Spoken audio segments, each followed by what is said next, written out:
Um, okay, I'm going to say something that's very high level and shake things up a bit. The dollar standard is going away. Now, by that I mean the global reserve standard of the treasury bond is going away. And what I think is going to replace it is corporate stable coins that create numerous large bodies of liquidity. And I call it the seven C's. You know, we know what the seven C's are: Atlantic, Pacific, Indian, Arctic, whatever, all the oceans. The corporate stable coins are going to replace the dollar as the currency reserve in a sense of like central bank holdings, corporate holdings, insurance company, pension company holdings. We're going to be going to corporate stable coins. Now, on the other side of the global standard, you have payment standards. And the treasury bill is going to go away. And I think it's going to yield to a group. And Trump is calling it the strategic reserve. Well, you know, I've got a different viewpoint of this. He's naming the trade payment standards: XRP, Solana, Cardano, and add HBAR perhaps to that. And why? Because they're so inexpensive and they're so fast. I did a January little cost effectiveness analysis. It was very primitive. Um, and it was 650,000 times faster, cheaper with XRP compared to Swift. Not 650 times, 650,000 times faster, cheaper. Okay, the big banks are going to climb onto that because it's cheaper and it's faster. They're going to have cost savings. What are they going to do? Well, Bank of America and Bank of New York Mellon and a few other big banks have already said they're going to be transferring their assets under management, and it's tens and 20, 30 trillion. Chris, they're going to convert it into stable coin, and the leader is Ripple RLUSD stablecoin. And once it's on the Ripple stablecoin ocean, it's floating in that ocean like the seven seas of the earth. They're going to be like seven corporate entities. And I think Ripple and XRP are going to get the lion's share. I think they're going to get the majority. Okay, once you're in the RLUSD stablecoin, Ripple Lab US dollar, that's going to replace the treasury bond for global reserve standard, I think, along with the other corporate stable coins. Once they're in the Ripple stablecoin ocean, you're going to be using XRP to do your transfers. After we get some clarity in the next month or two, we're going to see Ripple announce how they're going to be expanding from the bank sector. Where in my February reports, Chris, I'm not making this up. I got about 30 lines, and it's about 180 or 200 banks that are all now adopting XRP. 200 banks. In December, it was 6. In January, it was 30. Now it's almost 200. Is that exponential growth or what? And I noticed something. About a quarter of the banks, maybe a little bit fewer, they were Japanese. Okay? Now the Japanese have a law, well, regulatory, dictate. It said that in this year, all Japanese banks must be XRP compliant. They're going to be getting involved in the the Ripple RLUSD stablecoin. You watch Toyota, they're going to make an announcement in the next few months. They're going to make a big commitment, and they're going to put in like, $500 billion of whatever, and they're going to put it into the stablecoin of Ripple, and that'll be a guarantee, pretty much a guarantee that they'll be using XRP for trade payment. Do you know of any people who have Toyotas in their garages, of Nissan in their garages, of Honda in their garages, of Hitachi computers or Nikon cameras? Okay, the Japanese are going to be moving whole hog into XRP. The key is stable coins. Stable coins, I keep repeating, it's going to create 7 corporate oceans for the global liquidity. Once they got global liquidity, then they're going to be ready to do transfers. And I think we're going to see a quantum jump when Ripple announces that they're going to be expanding beyond banks to corporate structures. And every big corporation, every big multinational has a big finance department. Not a bank, but it's kind of like a bank within a corporation. Okay, I think we're going to see another quantum jump when Ripple announces that XRP is going to be backed by gold. None of this is going to happen without precious metal backing down the road. They're leaving that out of the equation right now because they got enough bullshit going on with the Security and Exchange Commission. I got word from my best minds, my best colleagues with, the thinkers in crypto land. They said the same thing. The SEC appeal was for a failed court case and a failed appeal. So they got a second planned failed appeal to drive out, I call them the ninnies, Oh, I don't know what's going to go on. I don't think I'm with this SEC again. Okay, they sold. Okay, bye-bye. You can buy back when it's 5. It's like 2.5 now. You can come back when it's 5 and 6, and then you can sell again when you display your ninny characteristics. Okay. This thing, I think XRP is going to go to like 10 to 20 by the end of the year. We're going to see quantum jumps from big important events. XRP is not going to be the only winner. There are going to be other winners. XLM is going to be really important for business to business within countries, and then it'll leak across national lines some. XRP, they're trying to drive the banks. Were buying up XRP when the ninnies were selling in the last month. I told like 20 different clients, don't worry, it's going back and testing 2. Who gives a crap? Who gives a crap? Got up to 3, now testing 2. Who gives a crap? Started at 50 cents. What's your problem? Oh, if it finds support at 2, you've got only a 4-fold gain since December and November. Get over yourself. Okay. We're going to have other winners, Chris.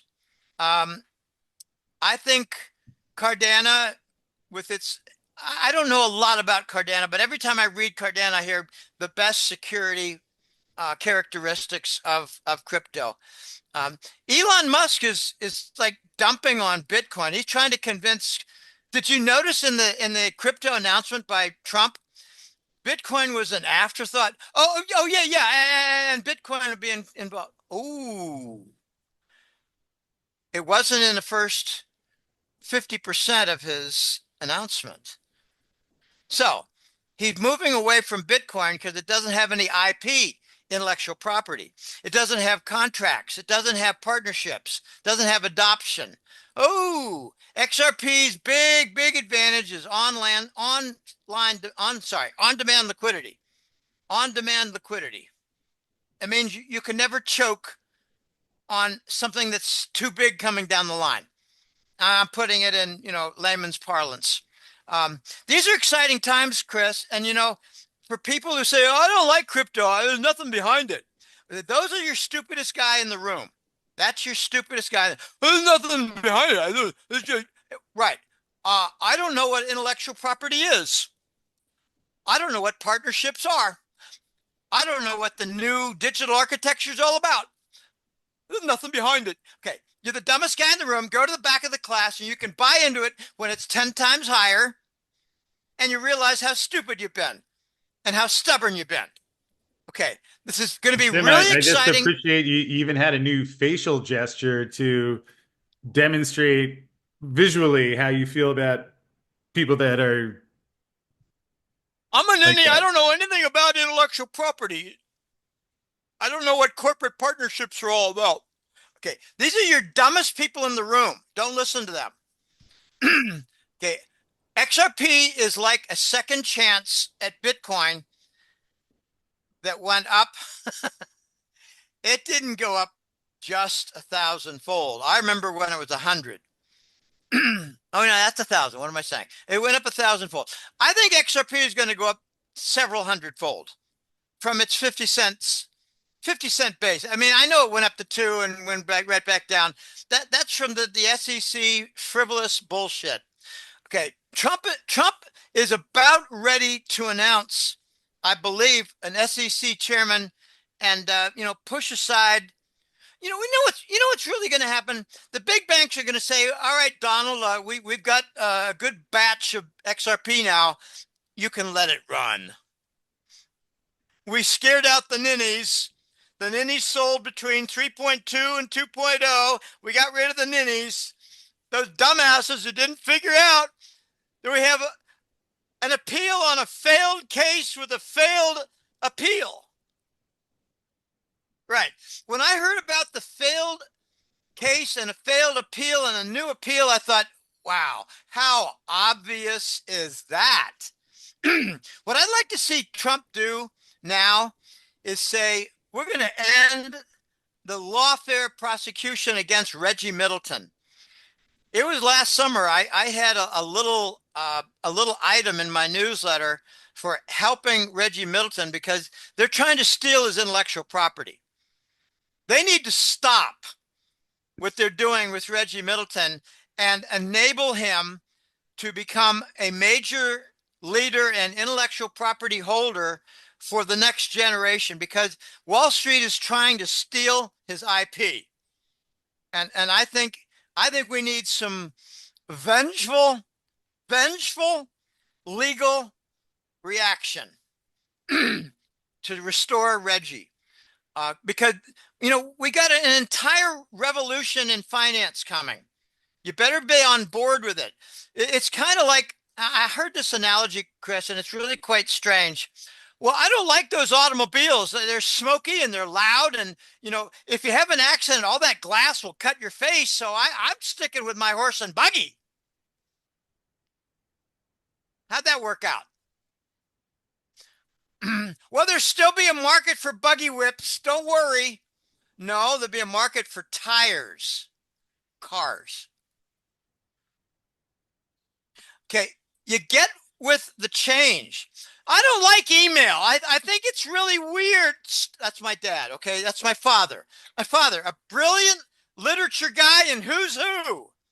I don't like email, Jim. I don't know how to get on that, and I'd rather use the U.S. Postal Service. That's reliable. Okay, Dad, I get it. I get it, Dad. One of the most interesting screw ups that my dad had was he would say, Jim, I had an accident. I was working on chapter 4 of my book, and I had an accident. I deleted something by accident, and I saved my document, and now it's gone. I said, why'd you save your error? He said, I didn't want to lose my whole document. So he messed up on chapter 3. He realized that 2 pages out of the 5 are gone because he screwed up with his fingers, fat finger, and he saved his error because he didn't want to lose his book. I said, Dad, it's like pulling a book off the shelf and putting it into your computer, but it's still on your shelf. And he said, I don't think I'll ever get that. Okay, that's your dinosaur. One time he said to me, Jim, I know you had a problem with that client. I can mail him if you like. He's in the state of Oregon. I can mail him. I said, Dad, it's okay. I emailed him.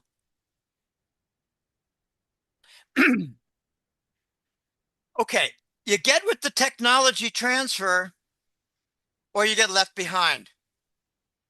I think what's going to happen, Chris, is a lot of people are going to get caught in the old technology, and they're going to realize that their life savings and their pensions are old school, and they took a 30% hit. And there's going to be like this other crowd, like a quarter of us, and they say, I realized a 20-fold gain. I realized a 200-fold gain because I got into XRP. It's going to be really interesting. I have an entire chapter on XRP every month now for the newsletter. I started in November having an XRP chapter. And this month for February, I mean, February's over, but for the February report, that's where I got the 3 paragraphs of banks that have adopted XRP. This can be very exciting, and there's so much more to say about it. And that's why I think it's a good idea to, go to golden-jackass.com and sign up for the newsletter, support my work, and start off reading the gold chapter for the 47 reasons for the 47th president. And that doesn't show the report, but that shows in yellow the button for signing up. And notice in the upper left, it says February report is posted. And I got a special report for Trump's first month. The lightning quick activity in the first month. And, we haven't even talked about US aid, Chris. I don't think we talked last month. I think last time it was December. I'm not sure. I knew a US aid worker. I knew him. He was a lifelong friend. And here's the funny part about US aid. A lot of people who work in US aid don't know what they do. My friend Peter, okay, just quickly, Chris, when I was 4 years old, my next door neighbor was Peter. Peter and Bobby, and we caught butterflies together. I was 4 and 5, and he was 4, and Bobby was 3, and we were running around like knuckleheads and lunatics catching butterflies with our self-made nets. And other times we played baseball, but Peter wasn't good at baseball. I was good. He would try to catch my fly balls, and I broke my dad's bathroom window once. He got very upset. Anyway, Peter went on to Yale University and was quite a spectacular student, and he did not like the law profession. He stumbled in a law firm, and he said, Jim, I don't know what I'm going to do, but I'm going to check a number of weird opportunities out there because there are a lot. What did he do? He got recruited by the CIA, and he got hired by USAID because he was fluent in Russian at Yale University. And I was there when he was a junior. I was doing my thing for a doctoral program, and I only lasted 1/4. It's a long story. And I kept up with him. And I asked him, what are you doing for USAID, Pete? He said, well, first of all, I'm freezing my ass off in Moscow, but I go to the nightclubs and I have a good time, so I don't lose my mind. But I have escorted Senator John McCain on 5 occasions. I said, what do? You have him meet with people who interfere with press reporting and do propaganda bull crap? And he said, oh, I don't know what they do. I just introduced them to the Russian. Okay, the point is, Chris, a lot of US aid people don't know what they were doing. It was the upper level. It was the management, not the workers. And I was happy when I heard that they fired the management. They started at the top. They probably fired a lot of, worker bees, and that's fine. Well, Peter resigned. He resigned 7 or 8 years ago after 12, 13 years in Moscow. And I asked, what are you going to do, Pete? He said, I'm moving to Lithuania. It's really nice there. The climate's better. They have a winter, but it's mild, and they speak Russian. And the ladies are really nice in Lithuania. They're not fat hogs like they are in the United States. I said, yeah, true that. Well, Jim, Okay. or just if I could, because you mentioned a couple things that actually ties back to something you said you would touch on earlier in terms of where this leaves the U.S. and on Tuesday, March 4th, no less. And is this headed towards a restructure, in your opinion? And Yes, we're going to have a restructure. administration? We're going to have a reformation, a restructure, and kind of an industrial revolution. We're going to get back into making things, manufacturing in the United States. We don't even manufacture housewares. We don't manufacture television sets. We barely make iPhones. Okay, we have imports of almost everything that's important in our society. So we're going to get back to manufacturing. We're going to introduce AI. And it's not just building robots and having really smart machines. It's all the technology behind it. It's super chips. We have to make data centers. We have to have more electricity power centers. We have to have some innovative sources of energy for electricity generation. And Elon Musk is going to be behind that. And Tesla Engineering, not Tesla Corp. Nikola Tesla Engineering is going to be involved in new energy production. It's going to be Tesla Clip.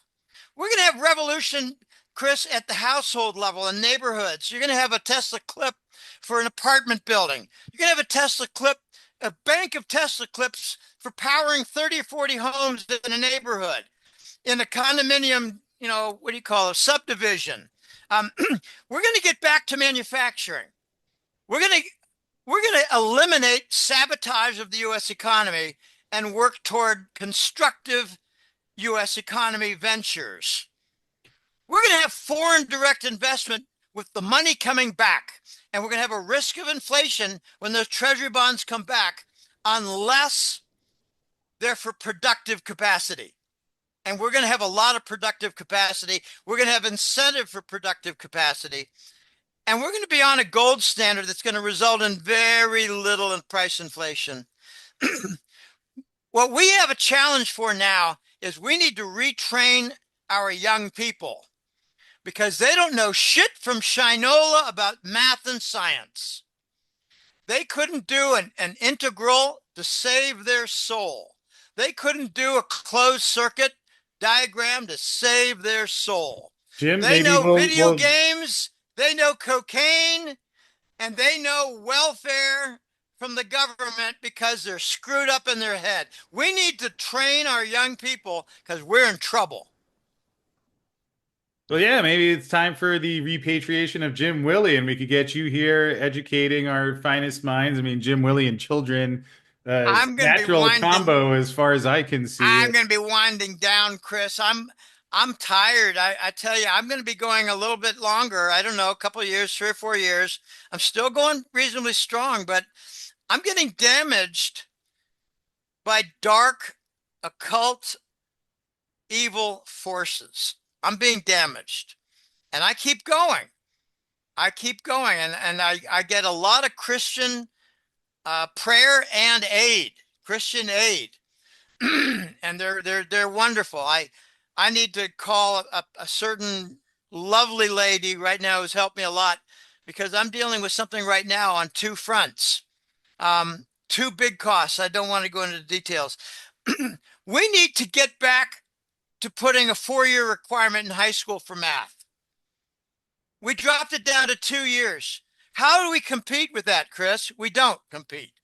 And Trump took some crap back in December when Elon Musk said we're going to be importing Indian talent from the nation of India. Now, I'm not against that. And if they get, what is it, an H1, or I don't know what you call it, H1N, or I don't know the specifics of what they're called, but it's worker visa. There's a story behind that story, Chris, and that's sort of the interesting little nuggets that I've got in my newsletter. We want India not to be a big science power, not to be a big AI power, not to be a big technology power. We want their best to come to the United States. And it's going to cause a revolution, and you're going to see it in the news. There's lots of jobs if you can become competent in engineering, and that requires mathematics. I've got a colleague who's got a doctorate in electronic engineering. And when we talk shop, Chris, we talk mathematics. We talk about, positive, definite, symmetric matrices. We talk about ill conditioning with their eigenvalues. That's math talk with an engineer. The engineers know mathematics. If they don't know mathematics, they don't go anywhere. The bell-shaped curve is called the error function in signal processing. And my colleague talks about it a lot. He showed me an article about, the error function. I said, that's the normal curve. That's the normal function. He said, yeah, we call it the error function, ERF. Okay, you got to know mathematics. I did something very unusual, Chris, and just a quick side story. I got a 5 out of 5 on the Princeton Advanced Placement Calculus test after my senior year. So they gave me Calculus 1, Calculus 2, and Calculus 3 credit for my freshman year.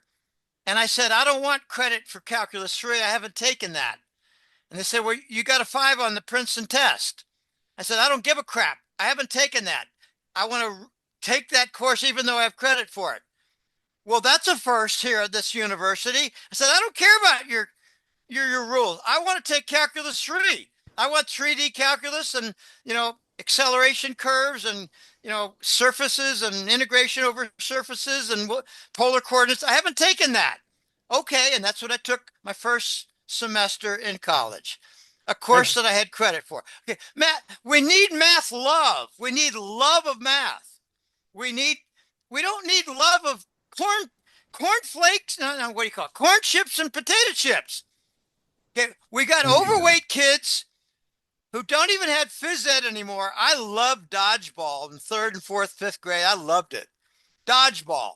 Let's go out and act like a bunch of idiots and throw a nice little ball at each other and try to avoid and catch it.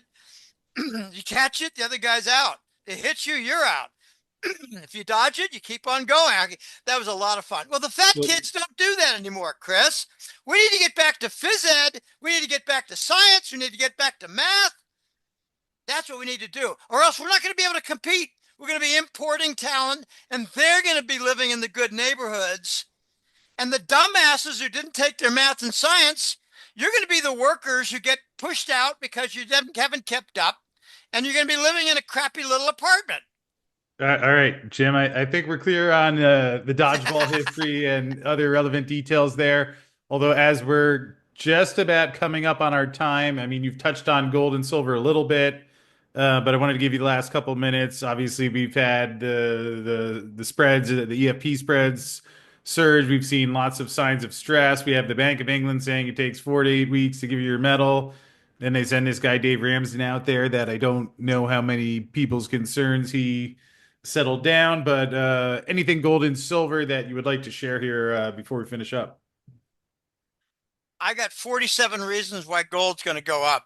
I know you were only in the 20s like a month or two ago, so you were busy over Christmas. I actually put it together in a day and a half. And my colleague said, Jim, that's a good list. Okay, we got trade tariffs. We got London gold market, I believe, is in default.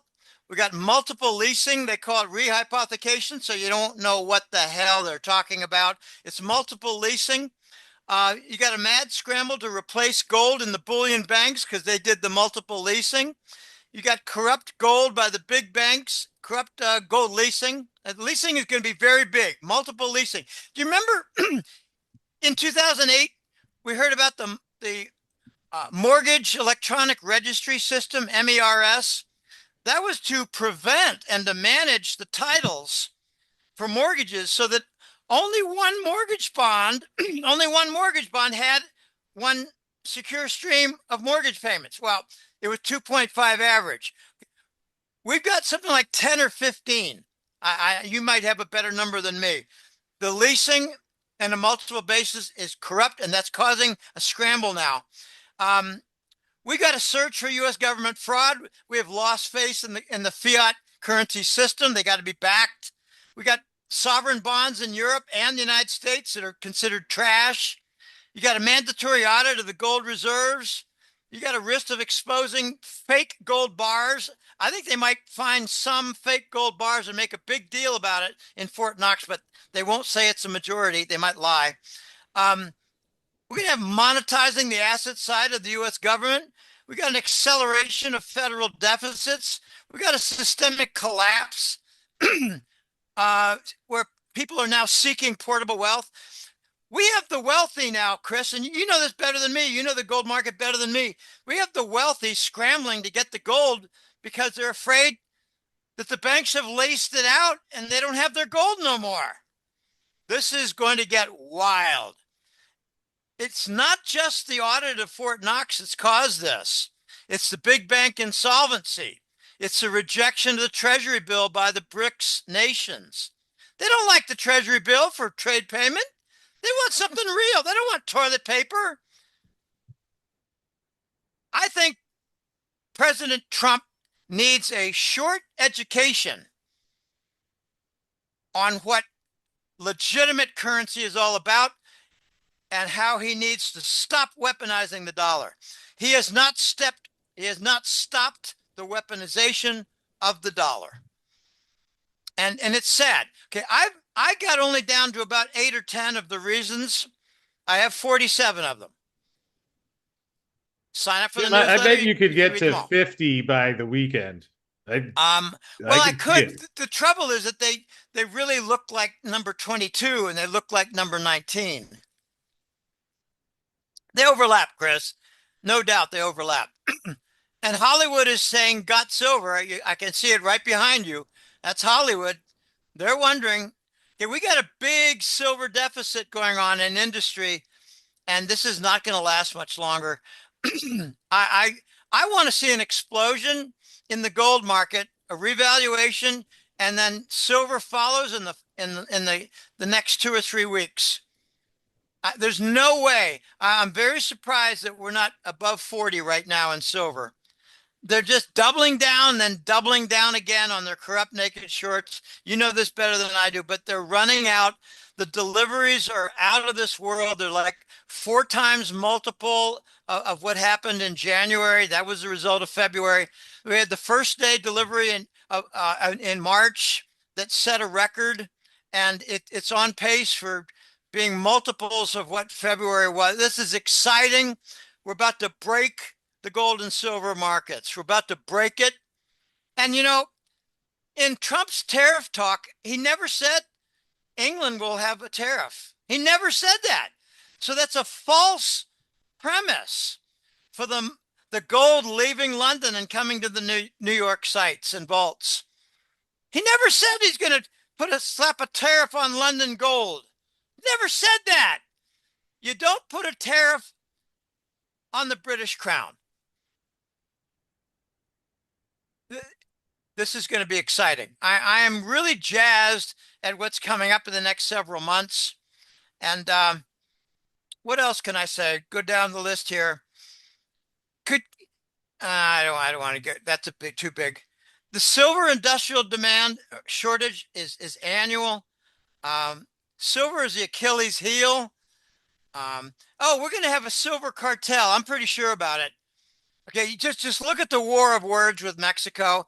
They're going to just block all exports of silver. They're going to make it a national reserve. They're going to make a national stockpile in silver. Mexico, China, and Russia, they're likely to make a silver cartel. Can you imagine the equivalent of OPEC for oil is going to be in silver? Whoa. Limit the supply of silver so we can drive it up past $50 to screw you Westerners who've been playing with the price games. Oh my gosh. Read all about it in the newsletter, golden-jackass.com. Going great guns, but you know, there's economic damage, Chris. Some of my clients are hurting. I mean, one spouse has lost a job or they're underemployed because they refused the vaccine. Their costs are going through the roof. They got double and triple the fire insurance for their homes. Car insurance is much more expensive. If you're wondering why car insurance and home insurance is more expensive now, it's because for 10 years they didn't make any money on the treasury bonds. That's their nut. And that applies to pension firms. So, you know, there's the website. In the yellow in the center is the subscribe button. If, you know, there are a lot of people who don't want to read a 40-page report every month. And fine. Come on now. Well, there's some that they don't want it. They don't have time. They tell me that. They write me and say, Jim, I just made a donation of $100. It's because I watched several of your shows and I don't want to sign up for the newsletter. So they hit the donate button and they do it on a regular basis. I love that. That's great. There's a guy who just yesterday did $100 and he does it every single month. And that's not the cost of a newsletter. It's $200 for a year, $220. Okay, these are exciting times. I've got time now for consulting. I have two or three that I need to do in the next couple of days. They said, well, Jim, wait for your February newsletter to get done, and then we'll contact each other next week. Well, now it's next week. So I'm going to do that. I did one. It was a really interesting lady who had stories and wanted to know about XRP, but she had stories. Oh my gosh, Chris, I'll tell you offline. I won't tell you here. um, just a beautiful lady when she was younger and did not get trapped. She did not get trapped in you know what. Um, so go to the website, sign up for the newsletter, make a donation, do some consulting, and if you're wealthy, hit the sponsor button. I'm always grateful. I got a few people who regularly hit the sponsor button, and it keeps me going. Chris, I tell you, the hand of the Lord Jesus, I tell you, without it, I'd be gone 4 years ago. I'd be gone. I got a number of people who helped me in a big way, including an extremely wealthy guy in Mexico who doesn't want me to mention his name, but how many of them are there? And I'm not talking about Carlos Slim. He helped me in a big way in 2019. I'm very grateful to him the rest of my life. I'm talking about nearly $100,000 grant. I hope this helps you, Jim, to get out of the bind. Anyway, it's a long story. We're going to see silver rule the roost in industry, while gold rules the roost in financial functions. Chris, I haven't been this excited in a long time, and it's like a rejuvenation that happened with the Trump election. And here's my little statement for all the people who are objecting to Trump. All traitors, please rise. Please rise to be counted. All traitors. If you don't want the reconstruction of the United States and you don't want legitimate money, and you're all in favor of financial fraud to divert money to the Swiss Uber lords and the Ukraine, please rise. We want you to be counted. And now it's, if you object to the Epstein files, please rise. You and the FBI. They just fired a New York office FBI guy named Dennehy. It looks like he worked out. It looks like he was, he went to the FBI gymnasium rather frequently. Well, he's gone because he stood up to be counted in objecting to releasing the Epstein file. This is going to go on. The people are losing patience with the Trump people, and I tell them, be patient, more patient. The Epstein files are going to take 6 months to get out. It's going to be drips and drabs. Right now they're talking about, the batch number 1, and it's going to be redacted. Okay, Chris, this is exciting. It's going to have a lot of parts to it. And we're going to have a reconstruction of the U.S. economy, and we need 5 or 6 different ingredients. I hit on some of them, and I talk about all of them in the newsletter. And this is a labor of love, Chris. Once I get going, I have trouble. I end up working once till close to midnight, and I usually go to bed at 10 p.m. I go to bed at 10 p.m., 10 to 6, 10 to 5:30. I catch the sunrise. It's 5:30 here.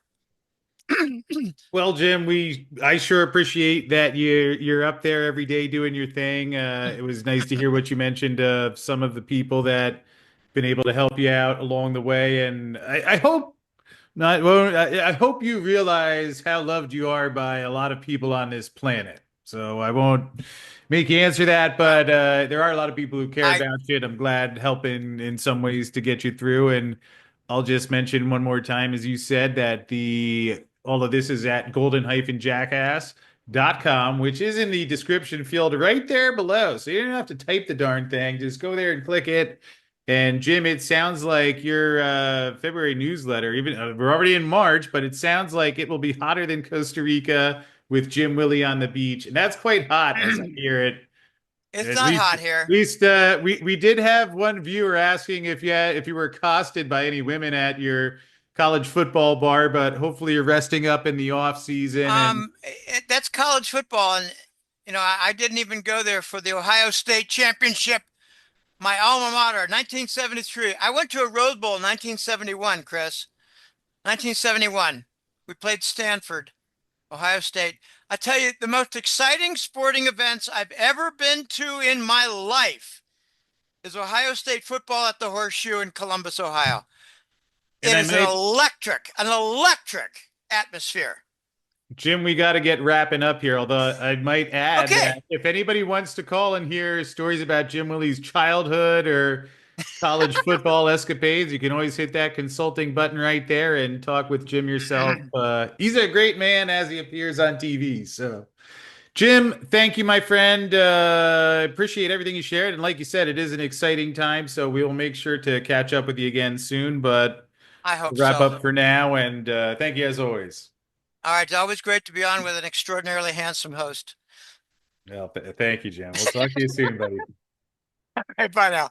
Well, thank you as always to our fan favorite, Jim Willie. Hope you enjoyed that one at home and sure appreciate you being here and watching the show with us tonight. And again, as he mentioned, you can find Jim's research at the golden-jackass.com. Then, of course, the link is in the description field below. And one last note for especially our gold and silver focused audience, that if you do love silver, just wanted to let you know that we have made our silver chopper Ben Bernanke figurines that are 26 ounces of 3/9 fine silver. And you can bring Ben Bernanke throwing $100 bills all around your kitchen. And just in case you've been wondering what that would look like, here is the silver chopper Ben Bernanke. That is so cool. Can you even see his tie flying in the wind while he throws out $100 bills? Look at him getting ready to throw that money out there. I see that. Because that's what it looks like when That Ben even looks Bernanke- like his sorry ass. Look at the size of the bald silvery head. Yeah. It's enormous. Back propeller spin too. How many ounces is that? That's 26 ounces of 3/9 fine silver, homie. As you can see here, some of the key features with your silver chopper Ben figurine, you can really get the control panel. Look, there's a whole dashboard for Ben to fly. He wants to fly onto your desk and throw $100 here, bills Ben. down. Look at the precision. I see that. Greasy old bastard. He's got 2 sets of spinnable propellers This still. thing is great. Dude, you could fly that thing. Wow. I could. Look how happy he is. I think he's actually going to get out there and throw the $100 bills. Jerome, no! There'll be $1,000 bills by then. I got this. I like it. Get the history before it's made. Just click the link below to get your silver chopper Ben now. So anyway, that is our creation here, the Silver Chopper Ben. Link if you'd like to find out a little bit more about that and how you can get your own Silver Chopper Ben, as well as a free complimentary #GotSilver coffee mug. Well, the link to that in the description field below. And to find one of the greatest silver gifts I think you might find anywhere, maybe I'm biased, but click on that link below to get your Silver Chopper Ben today. And go out there, enjoy the rest of your night. Thanks so much for being here, and we will see you again tomorrow.